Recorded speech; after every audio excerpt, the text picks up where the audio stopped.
By the end of year 4, children are expected to know all of the times table facts up to 12 times 12 and the division facts within them.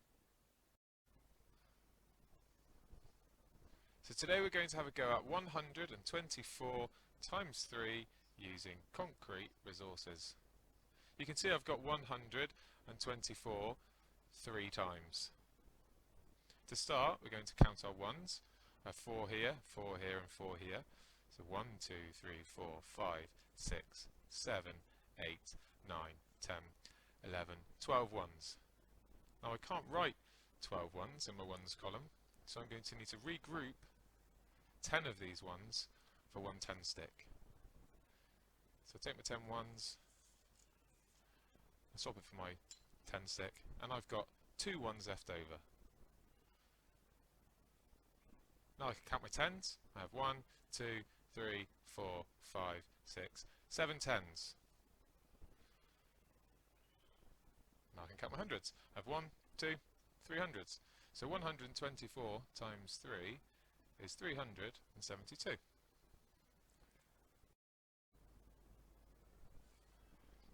So before I showed you 124 times 3 using concrete resources, now I've drawn those resources, so I'm using a pictorial method to represent the same calculation. I'm going to start by doing my 4 times 3, but with the pictorial method I'm going to circle 10 of those ones, and I'm going to regroup them for one 10. So I've got an extra 10 in my tens column, and you can see I've got 2 left over, 2 ones left over. Altogether I have 1, 2, 3, 4, 5, 6, 7 tens, and I've got my 1, 2, 3 hundreds.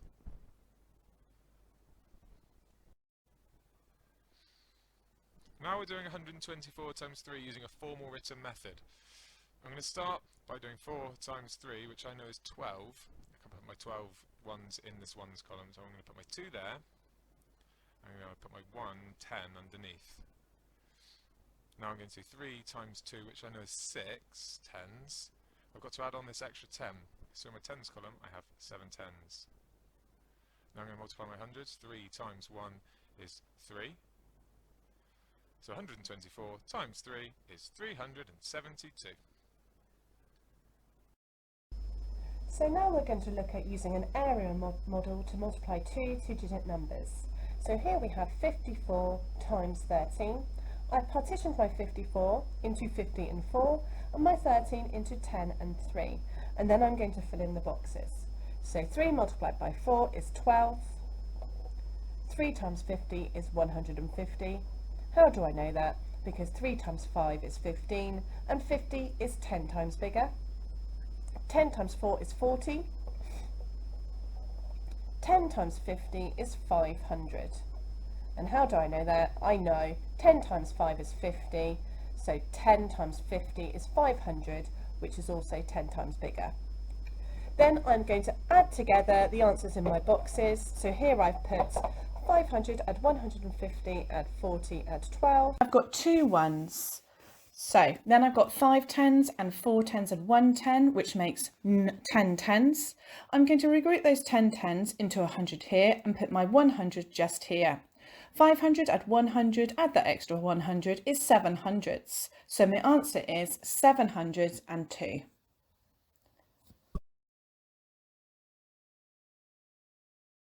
We are now going to use long multiplication to solve 132 times 23.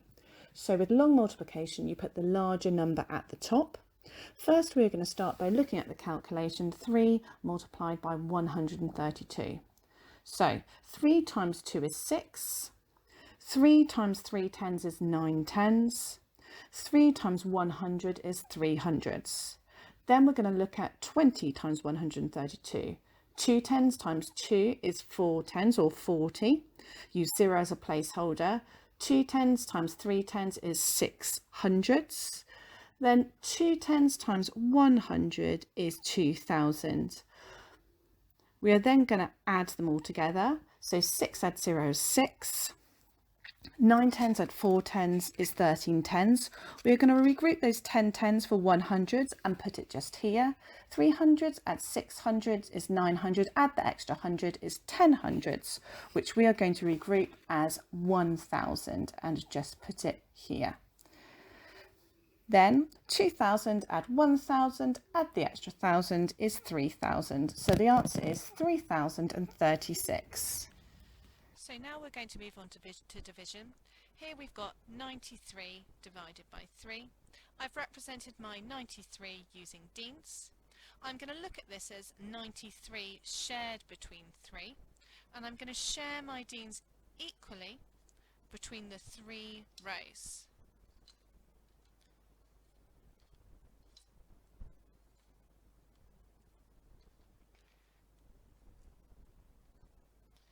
So we can see in each group we have 3 tens and 1 1. So 93 divided by 3 equals 31. I could also represent this pictorially by drawing the Deans out like this.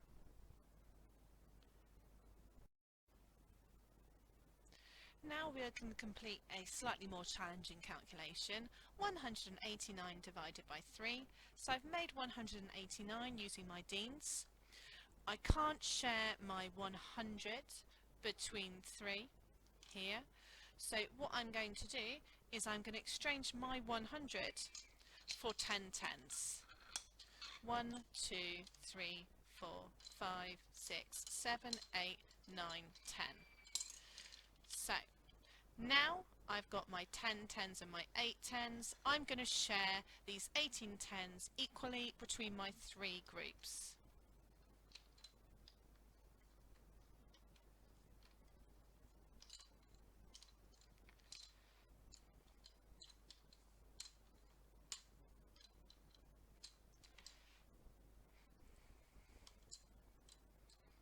Okay, now I've shared my tens, I'm then going to share my ones.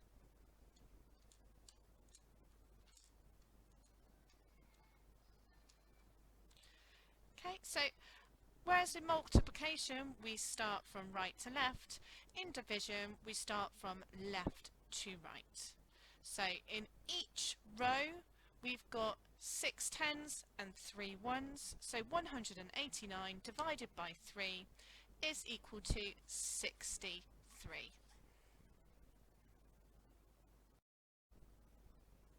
So now we're going to move on to the short division method for 261 divided by 3.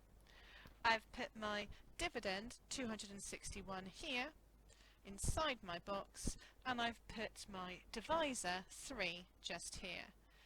So first we need to ask, how many groups of 300 go into 200? And the answer is 0.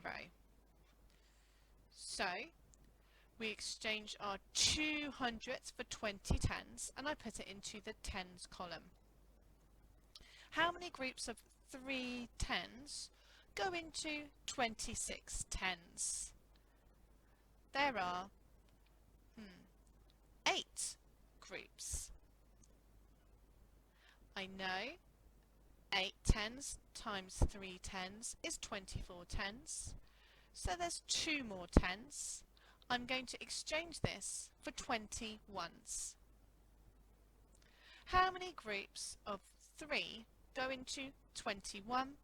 And the answer is 7. So 261 divided by 3 equals 87. Children also need to be able to divide with remainders. Initially, this might be introduced by using pictures or objects. So here I have 10 sweets, and I need to share them equally between 3 children. So I share them equally between my 3 children, and they all have 3 sweets, but there's 1 left over. We call this the remainder. So I can record that as 3 sweets and 1 sweet remaining, or 10 divided by 3 equals 3, remainder 1. In Year 5, children will need to start using formal written methods to help them find remainders. So here we've got 5,257 divided by 4. So 4 is my divisor, so I'm going to be looking for groups of 4. How many groups of 4,000 are there in 5,000? And the answer is one group of 4,000, but there is 1,000 left over, which we are going to exchange for 10 hundredths. How many groups of 4 are there in 12 hundredths? And the answer is 3 groups of 4 hundredths. So then we're going to look at how many groups of 4 tens go into 5 tens, and the answer is one group of 4 tens, but there is 1 10 left over, which I'm going to exchange for 10 ones. How many groups of 4 go into 17 ones? And I know 4 fours are 16, so there's 4 groups of 4, but there is 1 left over, which I'm going to record as a remainder. So 5,257 divided by 4 is 1,314, remainder 1. Now we're going to look at long division. So this is 598 divided by 13. Sometimes it's really useful to record the multiples before you complete the calculation to help you. So first, I'm going to look at how many groups of 1300s go into 500s, and the answer is 0, as we only have 500s. So now we'll look at it as 59 tens, because 59 tens is the same as 590. So how many groups of 13 tens go into 59 tens? We need to look at the multiple that comes before 59. So the multiple that comes before 59 is 52. 13 times 4. So we have 4 groups of 13 tens. So to work out 4 groups of 13 tens, we've done 13 times 4 tens, which is the same as 13 times 40, which is 520. And I'm going to record that here. Then I'm going to subtract 520 from 598. 8 ones minus 0 ones is 8. 9 tens minus 2 tens is 7 tens. So now we're going to look at 78. There are 78 left to divide. How many groups of 13 tens go into 7 tens? And there's no groups with 7 tens. So I look at it as 78 ones. How many groups of 13 go into 78 ones? I need to look at my multiples again, and I can see there's 6 groups of 13 that go into 78. So I'm going to record that here, and I'm going to subtract it again, and I have 0 left over, and I'm going to record my 6 groups here. So 598 divided by 13 equals 46. Children can use TT Rockstars at home to help improve their fluency. Children can earn coins as they play to help buy a Rockstar outfit. As their speed increases, so does their rock status. Please ask your child's teacher if you need a login.